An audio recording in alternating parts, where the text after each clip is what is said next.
ምንድነው ሐማስ የያዛቸውን ሰዎች ሆስቴጆች የምንላቸው ከዛም በተጨማሪ ደግሞ እስራኤል የያዘቻቸውን ፍልስጤማውያን ወር ደግሞ የዜጎች ለምንድነው እስረኞች ብለን የምንጠራቸው ደግሞ እስረኞች ተብሎ ሪፈር የሚደረጉ? ይህንን ቪዲዮ ምናልባት አይታችሁት ሊሆን ይችላል። እሱ ያቀረበው ሀሳብ ላይ ኮሜንት ለመስጠትና ምናልባት መጨመር አለባቸው ብዬ ያሰብኳቸውን ሀሳቦችና ያልተስማማዋቸውን ሀሳቦች በዚህ ቪዲዮ አቀርብላችኋለሁ። ይህን ቪዲዮ የምንመለከተው በመጀመሪያ ደረጃ ከኢንተርናሽናል ሎ አንጻር ፕሪዝነር፣ ሆስቴጅ፣ ዲቴይኒ እንዴት ነው የሚታዩት፣ ከዛ ባለፈ ደግሞ የዌስት ባንክና በተለይም ደግሞ የፓለስቲኒያን ቴሪቶሪ የምንላቸው ኤሪያዎች ፖለቲካል ኮንቴክስታቸው ምን ይመስላል የሚለው እንመለከታለን።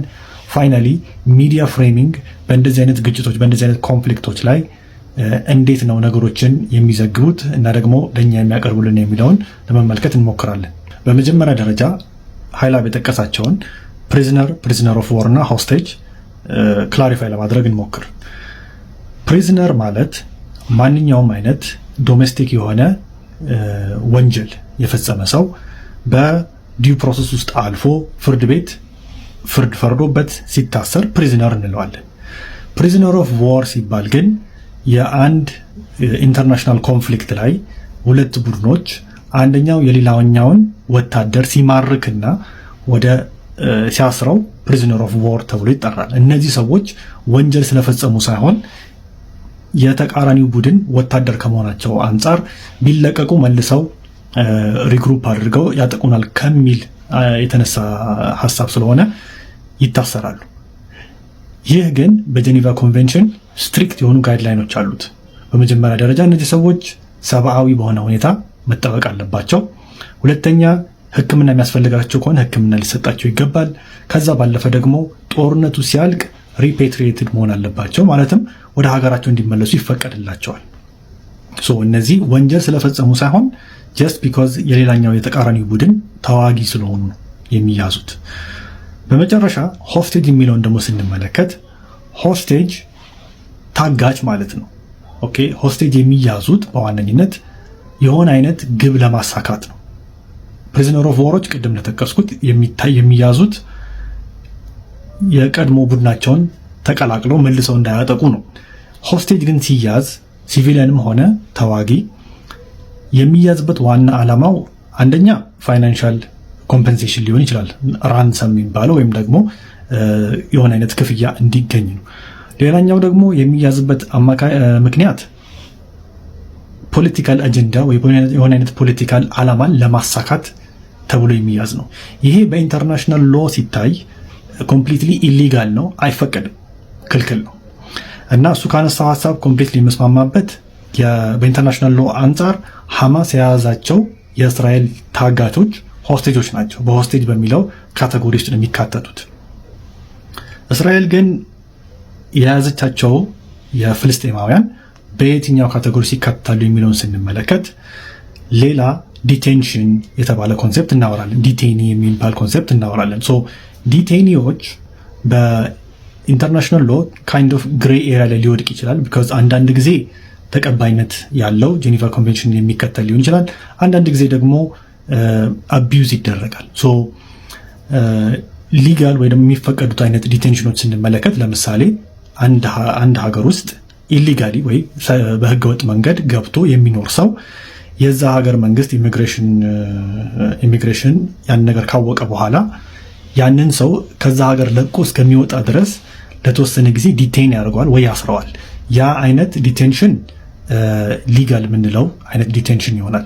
ከዛም ውጪ አንድ ሰው በሆነ አይነት ወንጀል ተጠርጣሪ በሆነበት ሰዓት ፕሪትራያል ዲቴንሽን የሚባል አለ።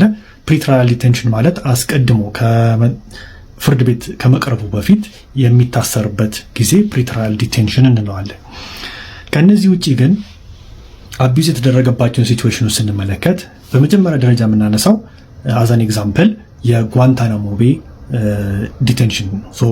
ጓንታናሞ ቤን የምታስታውሱ ከሆነ በቡሽ አድሚኒስትሬሽን ጊዜ አሜሪካ ኢራቅና አፍጋኒስታን ላይ በከፈተችው ጦርነት እዛ የነበሩትን ተዋጊዎች ማርካ ጓንታናሞ ቤ የተባለች ደሴት ላይ አምጥተው አስረዋቸው ነበር።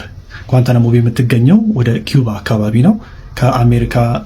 ከአሜሪካ የፍርድ ቤቶች ጁሪስዲክሽን ትንሽ ራቅ ለማድረግ ፈልገው ነው ኪዩባ ጋር ያደረጉት እና እዛም ያሉትን ምርኮኞች ፕሪዝነር ኦፍ ዎር አይደለም ብሎ የጠሯቸው ዲቴኒዎች ናቸው ብሎ የጠሯቸው። ያን ያደረጉበት ዋነኛው ምክንያት ፕሪዝነር ኦፍ ዎር ቅድም ለጠቀስኩላቸው በጣም ስትሪክት የሆነ ጋይድላይን አለው። እነዛ ሰዎች መጠበቅ ያለባቸው መብት ስላለ ያንን አቮይድ ለማድረግ አሜሪካ ዲቴኒ ብላ ትጠራቸዋለች እነዚህን ታጋቾች እና ብዙ አይነት ኢንፎርሜሽን ከነሱ ኤክስትራክት ለማድረግ ያው የተለያዩ አይነት ኢንተሮጌሽን እና ቶርቸር ተጠቅማ ስለነበር ያንን ነገር በኢንተርናሽናል ሎ እንደ ተጠያቂ እንዳያስደረገኝ በሚል ዲቴኒ ብላ ካቴጎራይዝ አድርጋ ነው ያስገባቻቸው እነዚህን ሙርከኞች ማለት ነው። ከዛ ባለፈ ግን እንደዚህ እንደ ኤግዛምፕል መጥቀስ የምንችለው ሺንጃንግ የሚባለው ኤሪያ የቻይና ውስጥ ያለው ሺንጃንግ የሚባለው ኤሪያ ላይ ኡይጉር የተባሉት ህዝቦች ሪኤጁኬሽን ካምፕ ውስጥ አስገባለሁ ብላ ቻይና በተለያየ ካልቸራሊ ኢንዶክትሪኔት ለማድረግ ካልቸራሊ እነዚህን ሰዎች የሆነ አይነት ሼፕ እንዲይዙ ቻይናዊ የሆነ አይነት ቅርጽ እንዲኖራቸው ሃይማኖታቸውንም ካልቸራቸውንም ኮምፕሊትሊ ስትሪፕ ለማድረግ ሪኤጁኬሽን ካምፕ ውስጥ አስገብቻለሁ ብላ ስታወራ ነበር። ያኛውም ኢትስ ኦልሶ አናዘር ፎርም ኦፍ ዲቴንሽን ወይ ዲቴኒ የምንለው ሀሳብ ነው። ግን እዚህ ጋር አቢዩዝ እነዛ ሰዎች በፈቃደኝነት ወይም ደግሞ ብዙ አይነት የሰብአዊ መብት ጥሰት ተከስቶባቸው ነው እዛ ዲቴን የተደረጉት። ከነዚህ ውጪ እስራኤል የምትፈጽመው ዲቴንሽን ምን አይነት ነው ለሚለው አሁን ኃይላብም ካነሳው አንጻር ሴኪሪቲ ዲቴንሽንን ሜንሽን አድርጓል። ሴኪሪቲ ዲቴኒዎች አሉ ብሏል። ሴኪሪቲ ወይ አድሚኒስትሬቲቭ ዲቴኒ የምንላቸው አንድ ሀገር ለደህንነቴ ስጋት ይሆናሉ ብሎ የሚያስባቸውን ሰዎች የሚያስርበት ነው። ኢት ኩድ ኦልሶ ቢ አንዳንድ ጊዜ የፖለቲካል ተቀናቃኞችንም በዚህ መልኩ ሊታሰሩ ይችላሉ። ሶ ሀፕን የሚያደርገው እስራኤል እንግዲህ ይህንን አድሚኒስትሬቲቭ ዲቴንሽን የምትፈጽመው አሁን ከኦክቶበር 7 በኋላ የመጣ ጉዳይ አይደለም። ከዛም በፊት በጣም ብዙ ፍልስጤማውያንን ያለምንም ትራያል ፍርድ ቤት ሳታቀርብ ታስራቸዋለች። ከዚህ ደግሞ የበለጠ የሚያሳዝነው ብዙ ጊዜ ይሄ ነገር ሀፕን የሚያደርገው ሴቶችና ህፃናት ላይ ነው ናው ቅድም ያልኳችሁ ለዚህ ነው። ፖለቲካል ኮንቴክስቱን አንደርስታንድ ማድረግ አለብን ያልኩት ለዚህ ነው። ሶ ከአሁን በፊት ብዙ ጊዜ እንደጠቀስኩት እስራኤል የፍልስጤማውያን ቴሪቶሪዎችን ኦኪፓይድ ቴሪቶሪስ ተብሎ የሚጠሩትን ከ1967 ጀምሮ ለ58 ዓመት ተቆጣጥራ ይዛለች። እነዚህ ኤሪያዎች በኢንተርናሽናል ሎ እስራኤል ኦኪፓይ ያደረገችው ኢሊጋሊ ነው ወይም ደግሞ ህገወጥ በሆነ ሁኔታ ነው። እነዚህ ኤሪያዎች የፍልስጤማውያን ሀገር የሚመሰረትባቸው ኤሪያዎች ናቸው።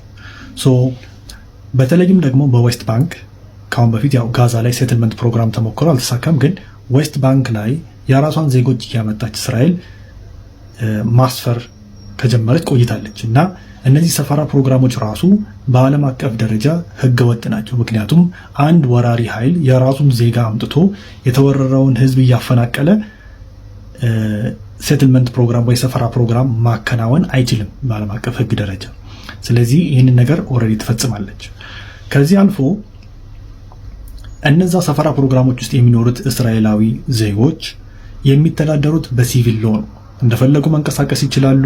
በእስራኤል ወታደሮች ነው የሚጠበቁት። ፍልስጤማውያን ኦን ዘ አዘር ሃንድ የእነሱ ሰፈሮች ውስጥ አክሰስ የላቸውም። ከዛም ባለፈ የሚተዳደሩት በሲቪል ሎ ሳይሆን በሚሊተሪ ሎ ነው ወይም ደግሞ የወታደራዊ ህግ ነው የሚያስተዳድራቸው። ስለዚህ ፍልስጤማውያን የሚጠበቁት ወይም ደግሞ ፍልስጤማውያን ኤሪያዎችን የሚጠብቁት የወራሪው ኃይል ወታደሮች ናቸው። ስለዚህ ይህንን ኮንቴክስት መረዳት አለብን ያልኳችሁ ለዚህ ነው። ሶ አብዛኞቹ የፍልስጤማውያን ዲቴኒዎች የሚታሰሩት ኔሰሰርሊ የሆነ አይነት ወንጀል ስለፈጸሙ አይደለም።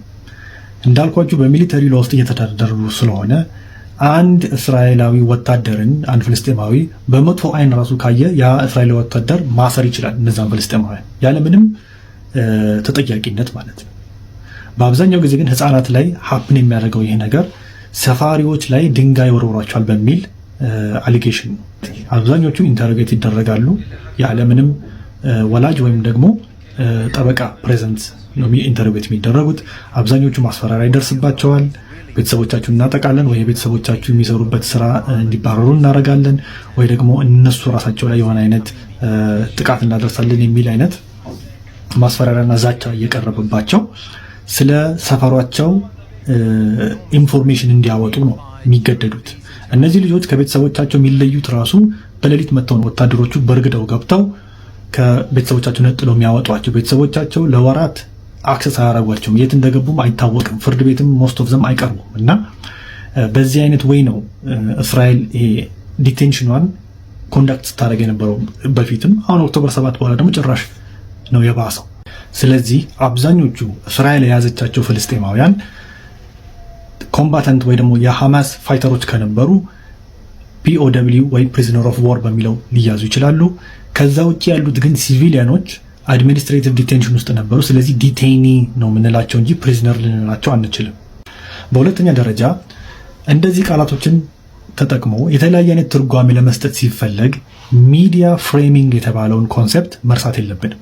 ሚዲያ ፍሬሚንግ ማለት አንድ ሚዲያ ለተመልካቾቹ የሚያቀርበውን ዘገባ የሆነ አይነት ቅርጽ ወይም ደግሞ የሆነ አይነት ስዕል ጭንቅላታቸው ላይ እንዲፈጠር ሲፈለግ ሚዲያ ፍሬሚንግ እንለዋለን።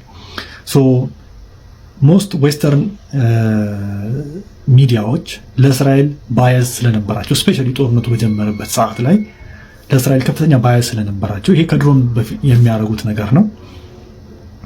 የእስራኤል ዜጋ ሲሞት this much Israelis were massacred ወይ they were killed ብሎ ያቀርባል። ተገለዋል ወይ ደግሞ ተጨፍጭፈዋል ብሎ ያቀርባል። ፓለስቲኒያኖች ደግሞ ሲሞቱ this much Palestinians died ብሎ ያቀርባል ወይ ሞተዋል ብሎ ያቀርባል። ሶ የነዚህ ሁለት ዘገባዎች አቀራረባቸው የቃላት አጠቃቀማቸው ላይ ልዩነት የተደረገው ሁለቱም የተለያየ አይነት ፊሊንግ እንዲፈጥሩብን ስለሚፈልግ ነው። ስለዚህ in the same way እዚህ ጋር ፕሪዝነር እና ሆስቴጅ የሚለው ሐሳብ ፕሪዝነር ሲባል እስራኤል የሆነ ሲቪላይዝድ የሆነች ሀገር ናት፣ ህግ ያላት እና ደግሞ የሆነ አይነት ስትራክቸር ያላት ከዌስተርን ካንትሪዎች ጋር የምትቀርብ ሀገር ናት የሚለውን አይነት ኢምፕሊኬሽን በውስጡ የያዘ ሲሆን ሆስቴጅ ሲባል ደግሞ ኢሊጋል የሆነ ነገር ከመሆኑ የተነሳ እነዚህ ሐማስ የተባለ ግሩፕ ባርባሪክ ነው። ይሄ ሐማስ የተባለ ግሩፕ ኢትዝ ይሄ በቃ ሲቪላይዝድ ያልሆነ ዝም ብሎ በዘፈቀደ የሚንቀሳቀስ አይነት ግሩፕ ነው የሚል አይነት ኢምፕሬሽን እንዲፈጥር ስለሆነ ለዛ ነው በአብዛኛው ጊዜ ፕሪዝነር ሆስቴጅ የሚለውንም ቃል የሚጠቀሙት። እና ይህ ነገር ፕሬቫለንት ነው በዚህ ጉዳይ ላይ ሳይሆን በብዙ ጉዳዮች ላይ ሚዲያ ፍሬሚንግ ኢምፖርታንት ነው። ነገሮችን መዘገብ ያለበትን ወይ ቃላቶችን በመቀያየር አንድ ነገር የበለጠ የተጋነነ መስሎ እንዲታየን ያደርጋል። ስላዳመጣችሁኝ አመሰግናለሁ። አሁንም ከጨረሳችሁ ጨርሻለሁ ብያላችሁ ብላችሁ ኮሜንት አድርጉልኝ።